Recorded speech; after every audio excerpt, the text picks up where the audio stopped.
आज हम बात कर रहे हैं निहार मुंह, क्या चीज़ हमें खानी चाहिए, क्या चीज़ नहीं।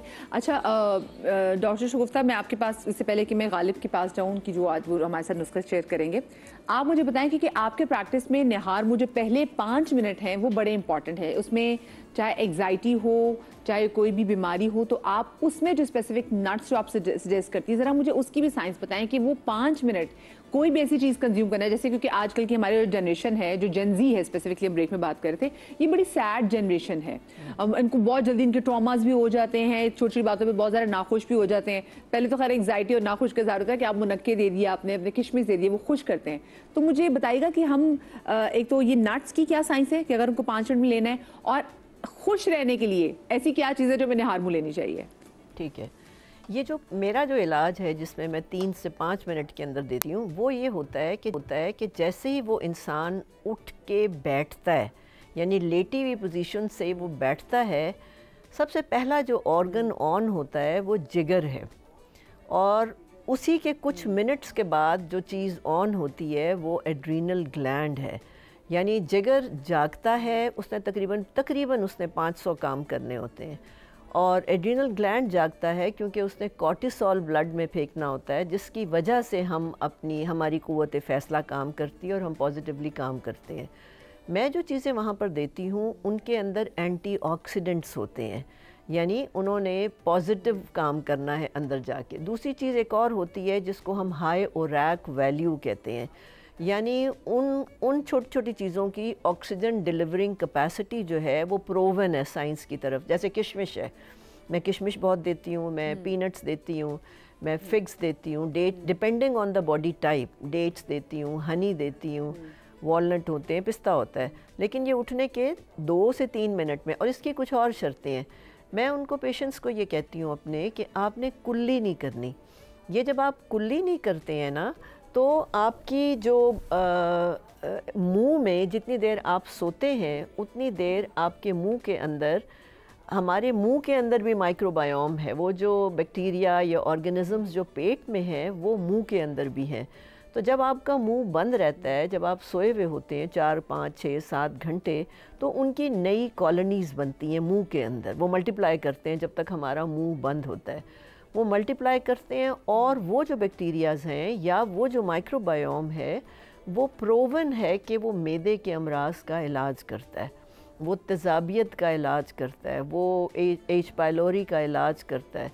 तो मेरा मकसद ये होता है, मैं कुल्ली भी नहीं करवाती इसलिए सुबह को, कुल्ली भी नहीं करनी होती, ये नट्स या जो भी ड्राई फ्रूट्स हैं वो लेने होते हैं, और उसका एक डोज़ फिक्स करना पड़ता है। ऐसे नहीं हो सकता कि किशमिश उठा के हर एक को 2 दाने दे दिए जाएं, नहीं। अडल्ट का डोज़ तकरीबन 15 से 20 है, बच्चों का डोज़ जो है वो तकरीबन 8 से 10 दाने होते हैं। तो उसका टाइम इम्पॉर्टेंट है, उसकी रोटेशन इम्पॉर्टेंट। आप रोज़ भी नहीं दे सकते, खुदा ने कोई ऐसी खुराक नहीं बनाई जिसमें उसने बीमारी नहीं रखी हुई है। आप मुझे कोई भी खुराक बताएं, मैं उसको हफ्ते के अंदर उससे आपको बीमारी पैदा करा के दिखाती हूँ। क्योंकि जब आप एक बहुत सेहतमंद चीज़ बग़ैर कंट्रोल ड्यूरेशन यानी उसकी मुद्दत के वो चीज़ आप खाते चले जाते हैं, तो वही जो सेहतमंद खुराक होती है वो आपकी ब्लड पीएच चेंज कर देती है, वो आपके माइक्रोबायोम्स को मार देती है, वही खुराक आपके अंदर इन्फ्लेमेशन करने लग जाती है। मैंने ये चीज़ सबसे पहले शहद के बारे में सीखी थी, क्योंकि मेरा ईमान था और मैंने तिब्बे नबी पे 1-2 साल काम भी किया था। तो मुझे ये लगता था कि शहद से बेहतरीन तो कोई चीज़ होगी नहीं, तो मैं बड़ा खुला लोगों को देती थी। जब मैंने लोगों के अंदर शहद से रिएक्शन देखा तो मुझे ये समझ आया कि जो रूल ऑफ मॉडरेशन है ना, जो अल्लाह ताला ने ख़ुद भी कहा है, एतदाल, एतदाल के ऊपर हमें चलना पड़ता है, तो फिर वो शहद भी ठीक हो जाता है। तो मैं रूल ऑफ रोटेशन पे चलती हूँ कि आप एक चीज़ को ज़्यादती के साथ रोज़ाना एक टाइम पे नहीं दे सकते। उसकी जो एफिकेसी है, यानी उसका जो मेडिसिनल इफ़ेक्ट है, वो इफ़ेक्ट कम होना शुरू हो जाता है। तो ये मेरे प्री ब्रेकफास्ट, मैं इसको प्री ब्रेकफास्ट कहती हूँ, और ये मेरे इलाज का बहुत इम्पॉर्टेंट हिस्सा है, क्योंकि इसके ज़रिए मैं 40% अपने पेशेंट पे काम करती हूँ, और मैं अपने पेशेंट्स को समझाती हूँ कि मेरा जो प्री ब्रेकफास्ट है वो मेरे मरीज़ के अंदर एक कार के स्टीयरिंग का काम करता है। तो अगर मैं वहाँ से पूरी बॉडी की केमिस्ट्री को संभालती हूँ, क्योंकि वो टाइम ऐसा है कि बॉडी दिन का स्टार्ट कर रही है, तो बहुत ही नाजुक सा टाइम होता है, बहुत ध्यान से इस्तेमाल करना चाहिए। सही वही बात है ना, स्टीयरिंग अगर गालिब ब्लॉक हो जाए तो फिर तो अल्लाह माफ करे एक्सीडेंट ही हो गया, चाहे गाड़ी में जितना भी फूल डला हो और गाड़ी की जितनी अच्छी सर्विस हुई हो। अच्छा, पहली चीज़ आप क्या बनाने जा रहे हैं? मैं दो ही बता देता हूँ। जिस तरह मैंने पहले कहा कि मैं मुखालिफ हूँ गर्म पानी सुबह नहा मुँह पीने के, या कोई भी ऐसी ग़िज़ा जो कि आपकी ज़रूरत नहीं है और आप कंज्यूम कर रहे हैं। सबसे पहले सुबह नाश्ते में क्या चीज़ लेनी चाहिए जो कि आपको पूरे दिन ग़िज़ाइयत में भी भरपूर हो और एनर्जेटिक भी रखे। रसूलुल्लाह सल्लल्लाहु अलैहि वसल्लम की एक पसंदीदा ग़िज़ाओं में से एक है तलबीना, जिसको हम जौ के दलिए के नाम से भी जानते हैं। तो तलबीना एक बेहतरीन दवा और ग़िज़ा का काम करती है, जो कि अगर सुबह नाश्ते के फ़ौरन नाश्ते में ले लिया जाए, जिसको हम नहारमू भी कह सकते हैं, तो बहुत ज़्यादा अच्छा इफेक्ट आता है। इसमें जौ का दलिया लेंगे तो जौ के दलिए को उबाल लेंगे, जिस तरह उबलता है। कुछ लोग पानी डालते हैं, कुछ लोग दूध में भी उसमें बेहतर, जिनको टेस्ट जिस तरह अच्छा लगे। इसमें गार्निशिंग 3 चीज़ों से करें। एक, सबसे पहले इसमें बादाम लें। दूसरी चीज़, इसमें 1 से 2 खजूर ऐड करें। और तीसरी चीज़ जो मैं इसमें ले रहा हूँ, थोड़ा सा शहद ऐड करें। तो ये एक भरपूर मील हो गया जो कि आपके एंजाइम्स के लिए भी अच्छा है, हल्का है लेकिन ग़िज़ाइयत में भरपूर है। और ख़ासकर वो हज़रात या वो बुज़ुर्ग हमारे जो कहते हैं नाश्ता नहीं किया जाता, थोड़ा सा नाश्ता करते हैं पेट भर जाता है, ब्लोटिंग होती है, गैस्ट्रिक प्रेशर रहता है, उनके लिए एक बेहतरीन ग़िज़ा है कि कम खुराक में मैदा भी भर जाएगा, हल्का भी रहेगा मैदे पे, लेकिन ग़िज़ाइयत में भरपूर है। तो उन लोगों के लिए बेहतरीन दवा का काम करेगा। सही, ठीक है। दूसरी चीज़, कुछ बीमारियां ऐसी सुबह मुझे बताएं, फ्रेश बनाना चाहिए तलबीना या फिर आप रात में बना के रख सकते हैं? फ्रेश हो तो ज़्यादा मेरे ख्याल से मुनासिब है, क्योंकि खजूर भी होती है और भी चीज़ें हैं। ज़रूरी है कि हम शहद डालें इसमें, या फिर हम उसको इसमें मिठास स्किप कर खजूरों के थ्रू भी? खजूर के थ्रू भी बहुत है। शहद एक अच्छी ग़िज़ाइयत के तौर पे है, इसलिए मैंने इसमें ऐड किया। जिन लोगों को शुगर है ऑब्वियसली वो सिर्फ दलिया लेंगे और बादाम डाल सकते हैं। ठीक है। अच्छा, कुछ बीमारियां ऐसी होती हैं जिसमें ज़रूरत होती है कि हम नहार पेट लें, एम्प्टी स्टमक उसको यूज़ करें। बहुत सारी ऐसी इश्यूज होती हैं, जिसमें एक इशू ऐसा है अल्सरेटिव कोलाइटिस। कॉलन में, आंतों में आप ये कह लें कि ज़ख़म हो जाते हैं, सोजिश हो जाती है, अल्सर बन जाते हैं, जो कि बहुत प्रॉब्लमेटिक होता है। लोगों को बहुत जलन की कैफियत हो रही होती है और थोड़ा सा कुछ खाएं और लूज मोशन स्टार्ट हो जाते हैं। अल्सरेटिव कोलाइटिस के लिए एक बेहतरीन, ये आप रेगुलर बेसिस पे इसको ले सकते हैं। 2 से 2.5 महीना रेगुलर लें, अल्लाह का हुक्म होगा, अल्सरेटिव कोलाइटिस आपका 90% ठीक हो जाएगा इससे। इसमें 4 चीज़ें हैं। तुख्म बी दाना जो होता है वो है, 1 गिलास पानी में मैं तकरीबन ये आधा चाय का चमचा डाला। तुख्म कनूचा, तुख्म कहते हैं बीज को, कनूचे के बीज आधा चाय का चमचा। रेशा खितमी, ये इस तरह की डंडियाँ मिलती हैं, उसको थोड़ा सा कूट लें, कुचल लें, और ये तकरीबन 3 ग्राम के करीब। और आखिरी चीज़ जो इसमें मैं ले रहा हूँ वो है इस्पगोल मुसल्लम। इस्पगोल की भूसी तो हम लोग सब जानते हैं, जो इस्पगोल की भूसी जिससे निकलती है, इसको साबुत इस्पगोल कहते हैं, वो आधा चाय का चमचा। ये 1 गिलास पानी में तमाम चीज़ें रात को भिगो कर रख दें, और सुबह जब आप उठेंगे तो ये जेली लाइक सब्सटेंस बन जाएगा, एक गाढ़ा पानी बन जाएगा। इसको छाने, सुबह नहार मुँह 15 मिनट के बाद, उठने से 15 मिनट के बाद इसको कंज्यूम करें, रेगुलर बेसिस पे करें, तकरीबन 50-60 डेज़, और इंशाल्लाह आपके अल्सरेटिव कोलाइटिस में बहुत वाज़ेह फ़र्क आएगा और 20 डेज़ में आपको फ़र्क महसूस होगा। इसको हमने बिल्कुल स्ट्रेन कर लेना, यानी कि जो जड़ी बूटी वाला सब वो निकाल लेनी, बस पानी जो उसका सिर्फ जिसका पानी थोड़ा सा गाढ़ा जेली लाइक सब्सटेंस होगा वो सिर्फ कंज्यूम करना है रोज़ाना की बुनियाद पर। ठीक है।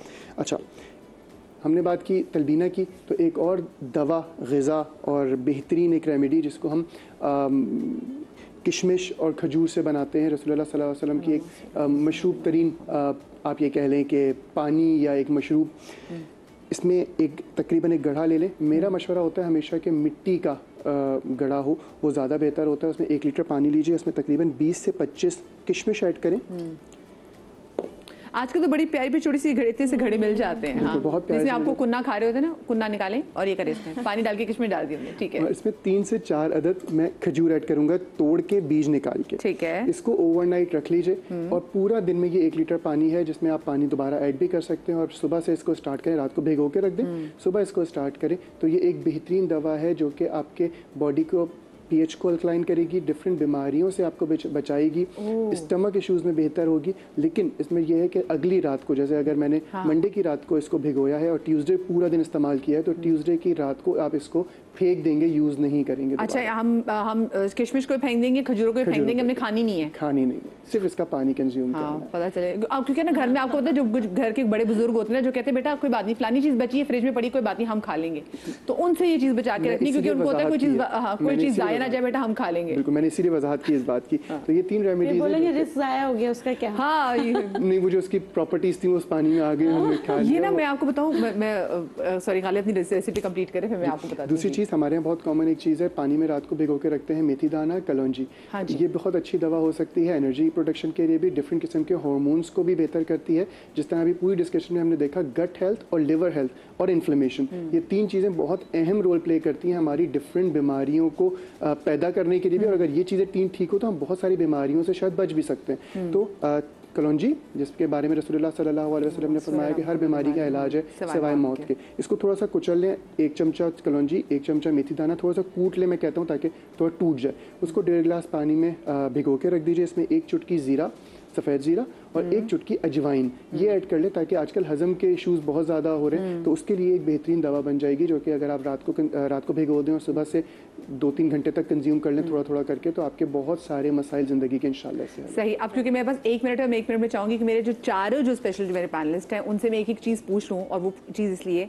क्योंकि इनफर्टिलिटी बहुत ज़्यादा बढ़ती चली जा रही है, तो क्या चीज़ अपनी डाइट में हम जो है वो ऐड कर सकते हैं? डॉक्टर मेरा ही लगा मैं आपसे शुरू करूँ तो देखिए, वो तो ट्रीटमेंट तो पूरा चाहिए, लेकिन शहद और कलौंजी, शहद और दालचीनी, शहद और दालचीनी अपनी डाइट में ऐड कर लीजिए, मिक्स करके रखें और डेली बेसिस पे उनको जो है लिक करना है। सही। डॉक्टर शगुफ्ता फिरोज, आप क्या सजेस्ट करना चाहेंगी इनफर्टिलिटी को कम करने के लिए?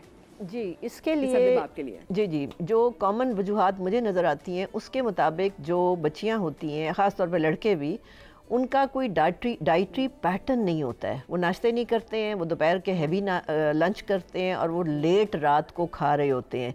तो वो उनको चाहिए कि वो अपने आप को सर्कैडियन रिदम से अलाइन करें, पहली बात, और एक हैवी नाश्ता करना शुरू करें। दूसरा, मेरे नुस्खे के अंदर यखनी ज़रूर शामिल होती है, ब्रॉथ। अगर ये कपल अपनी खुराक में ब्रॉथ शामिल कर लेगा तो इंशाल्लाह उसको कई मल्टीपल लेवल्स पे फ़ायदा होगा। सही। आप डॉक्टर बिल्किस? सूरज निकले तो जागें और सूरज ग्रूब हो तो सो जाएं। हाँ, बड़ा जरूरी है। अदरक जो है बोन ब्रथ के साथ अदरक और सौंफ पुदीना इसका कहवा ज़रूर पिएं। आप प्रोसेस्ड फूड से एहतियात करें, जो भी केमिकलाइज चीज़ें हैं उनसे परहेज़ करें। चिकन की एहतियात बहुत ज़रूरी है क्योंकि बहुत ज़्यादा केमिकल उसके अंदर अब हो गया है। तो इन 2-3 चीज़ों से एहतियात करें। बाकी मेरे ख्याल से जिन चीज़ों का जिक्र हुआ और बहुत अच्छी हैं वो दवा। बिल्कुल जी। और अगर आपको लगता है आपने कोई चीज़ मिस कर दी है तो आज का शो मेरा बहुत ज़्यादा इन्फॉर्मेटिव था, तुमने बड़ा एंजॉय भी किया, तो आप इसको जाके भी यूट्यूब पर भी देख सकते हैं। और एक चीज़ हो सकता है कि मदिहा सुबह बादाम खा रही है तो मदिहा की आंखें चील जैसी होगी, but it does not mean कि सुबह आपको बादाम आपको भी सूट कर जाएंगे। हर बंदे की बॉडी डिफरेंट होती है। खुदारा आप जब भी कोई चीज़ अपनी हेल्थ के साथ करने जा रहे होते हैं, मेडिकल पर्पस के लिए कुछ भी करना चाह रहे हो, तो उसमें मदीहा की नहीं बल्कि जो मेरे साथ डॉक्टर्स मौजूद हैं इनकी राय लें। और ख़बरदार जो टिकटॉक पे बैठे किसी भी बंदे की राय मानी, अनलेस और अनटिल वो कोई मारूफ मशहूर डॉक्टर ना हो, क्योंकि खुदा ना खासा अगर आपको कुछ चीज़ लड़ जाती है तो भाई आप किसी के पास तो जाएंगे ना कि भाई आपकी दी हुई डाइट से मेरी या आपकी सजेस्ट की हुई चीज़ से मेरी तबीयत ख़राब हो गई है, ठीक है? तो ये ज़रूर देखें, हर जो सामने चीज़ आती है उसको फॉलो नहीं करना। अपना ख्याल रखिएगा। शाद रही आबाद रही। अल्लाह पाक आपको औलाद के गम से महफूज रखे। आप सबका बहुत शुक्रिया। अल्लाह हाफ़िज़।